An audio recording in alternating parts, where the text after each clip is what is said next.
அந்த ராமன் உங்களை காக்கட்டும். எவ்வளவோ திட்டங்கள் தீட்டி இருக்கிறேன், ஆனால் வெற்றி பெறதான் முடியவில்லை என நீ அங்கலாகிறாய். நடந்தது, நடப்பது, நடக்கப் போவது என உனக்கு எது விதிக்கப்பட்டிருக்கிறதோ அதை தயங்காமலும் தைரியத்தோடும் நீ அனுபவித்துதான் ஆக வேண்டும். இன்ப துன்பம், சுக துக்கம் நிலையற்றவை, நாளை மாறி போகும். எல்லாம் மாற்றத்திற்குரிய ஒன்றுதான் என மனம் கலங்காமல் இருக்க வேண்டும். எதை செய்தாலும் மன உறுதியுடன் செய். சொல், செயல், சிந்தனை என எதிலும் உன் லட்சியத்தை முன்னிறுத்தி நிதானமாக யோசித்து செயல்படு. நீ இதை கடைபிடித்தால் போதும், உன் விருப்பம் நிச்சயம் நிறைவேறும். உன் நலனை விரும்புகிற நான் நிச்சயம் உனக்கு நன்மையை மட்டும்தான் செய்வேன்.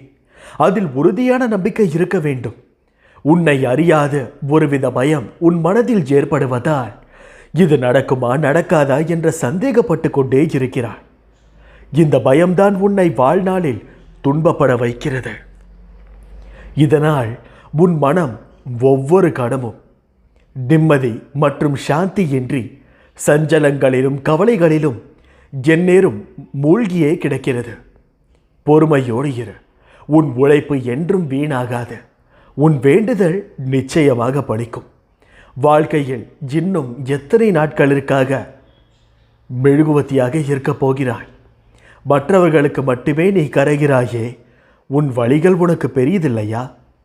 நீ உன்னை அந்த நிலைக்கு ஆக்கியவர்களிடம் மீண்டும் அதே போல பேசி பழகுகிறாயே. உன்னுடைய வேலை அன்பை காட்டுவது மட்டும்தான். அதை மிக சிறப்பாக செய்து கொண்டிருக்கிறாய். யார் வேண்டுமானாலும் என்ன வேண்டுமானாலும் செய்யட்டும், நீ அவர்களுக்கு அன்பை மட்டுமே திருப்பக் கொடு. பயபக்தியோடும் உண்மையோடும் ஆன்ம உணர்வோடும் கண்ணீரோடும் நீ என்னிடம் செய்கின்ற பிரார்த்தனைகளை கேட்டுக்கொண்டுதான் இருக்கிறேன். நான் அளிக்கும் பதில்களை உன்னால் புரிந்து கொள்ள முடியாமல் போய்விடுவதால் உன் மனம் போன போக்கில் சுதந்திரமாக நடந்து தட்டி கழித்து விழுகிறாய். அதனால் பலனை அடைய முடிவதில்லை. இப்பொழுதாவது என்ன செய்ய வேண்டும் என்ற மிக பெரிய சிந்தனையை உன்னுடைய வாழ்க்கையை நோக்கி வைக்க தொடங்கு. இவ்வளவு கோபம் உன்னுடைய வாழ்க்கைக்கு ஆகாது. இவ்வளவு கோபம் உன்னையே அழித்து விடக்கூடிய சக்தி அதில் இருக்கிறது. அதனால் தேவையில்லாமல் கோபப்படுவதை நிறுத்திவிடு. யாருக்காகவும் எதற்காகவும் பயப்படாதே. நீ உண்மையாக இருக்கிறாய் என்று உனக்கு தெரிகிறது. அதை எவ்வளவுக்கு எவ்வளவு நம்புகிறாயோ அவ்வளவு உன்னுடைய வாழ்க்கை வெளிச்சமடையும். இவ்வளவு கோபம் வேண்டாம். ஏன் இவ்வளவு கோபப்படுகிறாய்? நீ மிகவும் பாடுபட்டு சேர்த்த நற்பெயரும் புகழும் சத்ருவுமான உன் கோபத்தால் நாசமடைகிறது. மற்றவர்களிடம் பேசும்போது பொறுமையோடும் கவனத்தோடும் வார்த்தைகளை பிரயோகப்படுத்து. அவசரப்பட்டு வார்த்தைகளை விட்டுவிட்டால் அதை திரும்ப எடுக்கவே முடியாது. அதனால் வார்த்தைகள் மிக பெரிய சக்தி வாய்ந்தது என்பதை உணரத் தொடங்கு. ஒரு காரியத்தை செய்யும் முன் என்ன செய்கிறோம், எதற்காக செய்கிறோம் என்ற தெளிவுடன் செய்தால் அதில் நீ தோல்வியேற்றாலும் அது உனக்கு ஒரு பொருட்டாக இருக்காது. அந்த அனுபவமே உனக்கு மீண்டும் அந்த செயலில் முயற்சித்து வெற்றி பெற இலக்குவாக அமையும். இவ்வுலகில் எவரும் எல்லாவற்றிலும் சரியான செயல்பாட்டுடன் இருக்கும் உடலோ மனமோ இல்லை. அந்த வகையில் அனைவரும் ஏதோ ஒரு விதத்தில் ஊனமுற்றவர்களே. எனவே மற்றவர்கள் உன் ஊனத்தை குறை கூறுவதை கேட்டு வருந்தாதே. அவர்களும் ஏதோ ஒரு வகையில் ஊனமுற்றவர்களே. எது உன் கடமையோ அதை ஆனந்தமாக செய்ய தொடங்கு. நீ எவ்வளவுக்கு எவ்வளவு உன்னுடைய தொழிலை நேசித்து செய்கிறாயோ அவ்வளவு அது சக்தி வாய்ந்ததாக மாறும்.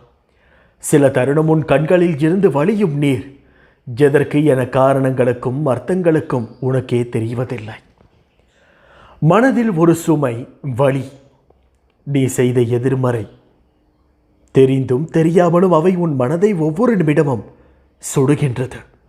அதை தாங்க முடியாமல் உன் மனம் தவிக்கின்றது.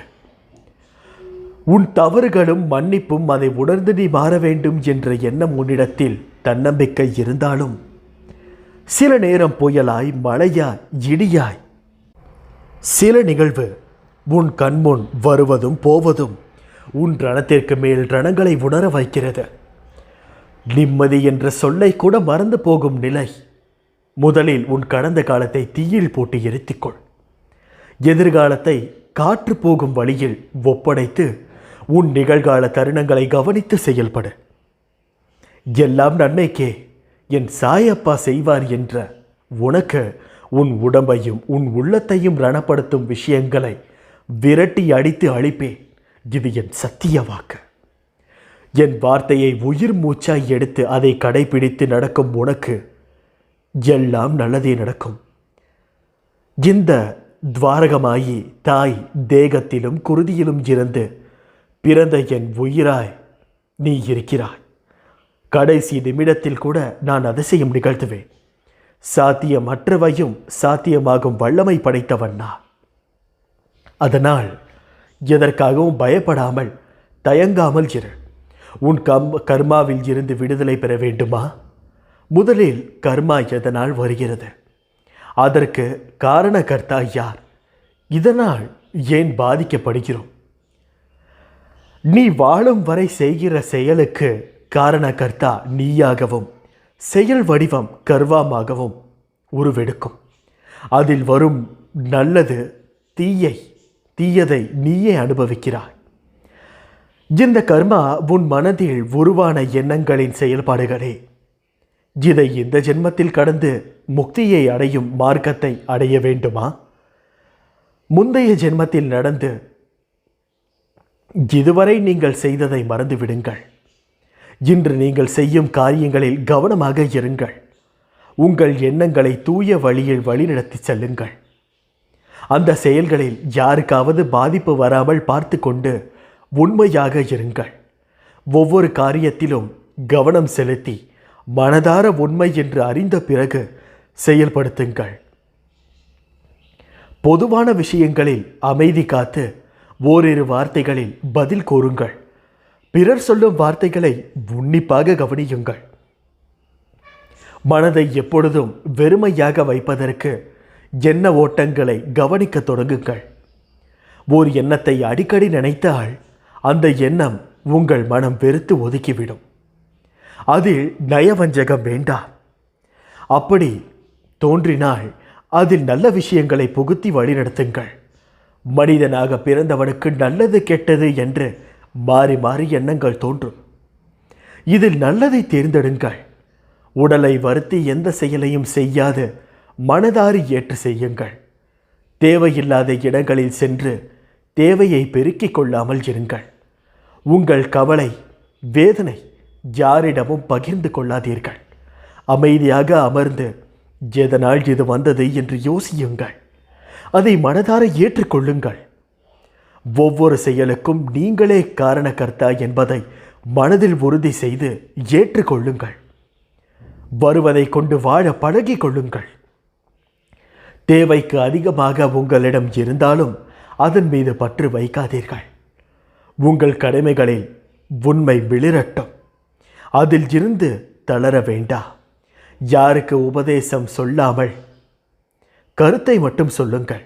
உங்கள் மனதில் என்றும் அன்பும் கருணையும் நிரந்தரமாகட்டும். எந்த ஒரு செயலிலும் கஷ்டம் என்பதை உணராதீர்கள். சிரமம் இருந்தாலும் அதை செய்து முடிக்க பாடுபடுங்கள். அது முடிந்தால் உங்கள் மனதின் மகிழ்ச்சியை கவனியுங்கள். நடைமுறை வாழ்க்கையில் நீங்கள் நால்வர் என்ற நல்லவர் என்ற முத்திரையை குத்த தவற விடாதீர்கள். இதுவே கர்மாவை வெல்லும். இன்றில் இருந்து தொடங்குங்கள். வெற்றி நிச்சயம். உங்களை மட்டுமே அது தேடி வரப்போகிறது. நீ பிரார்த்தனைக்காக வைக்கப்பட்ட அந்த விண்ணப்பம் ஏற்றுக்கொள்ளப்பட்டது. அதற்கான வேலைகளையும் நான் தொடங்கிவிட்டேன்.